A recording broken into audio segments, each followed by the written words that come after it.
नमस्कार मंडळी, आज आपण बनवणार आहोत चॉकलेट कुकीज। त्यासाठी बघा मी इथे 1.25 कप डालडा घेतला आहे। ह्याला आता स्वच्छ हाताने फेटून घ्यायचं आहे, फ्लफी होईपर्यंत फेटायचं आहे।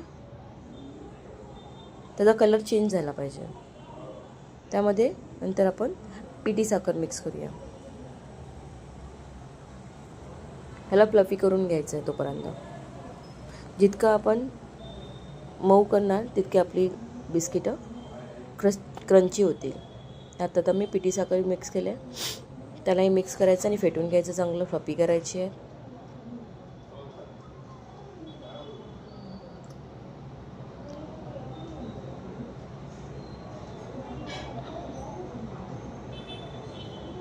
क्रीम सारखं एकदम टेक्स्चर आलं पाहिजे त्याला।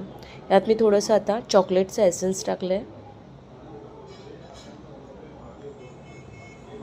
ह्यालाही आपण फेटून घ्यायचं आहे। यात आपण आता सगळे ड्राय इंग्रेडिएंट्स टाकणार आहोत।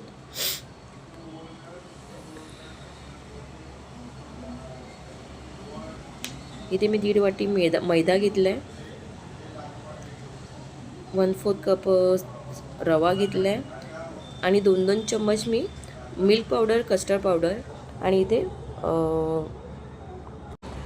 बेकिंग पावडर, बेकिंग सोडा, कोको पावडर आणि वेलची पावडर टाकून आपण हे आता सगळं मऊसूत मळून घेणार आहोत। हलक्या हाताने मळायचं आहे। गोळा करून त्याचे छोटे छोटे गोळे करायचे आहेत।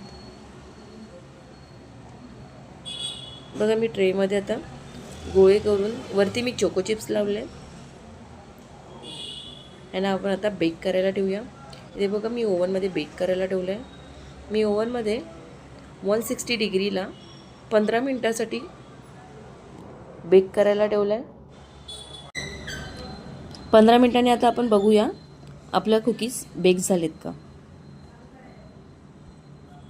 बघा मी काढले आहेत आता कुकीज। बघा आपले किती खुसखुशीत झालेले आहेत।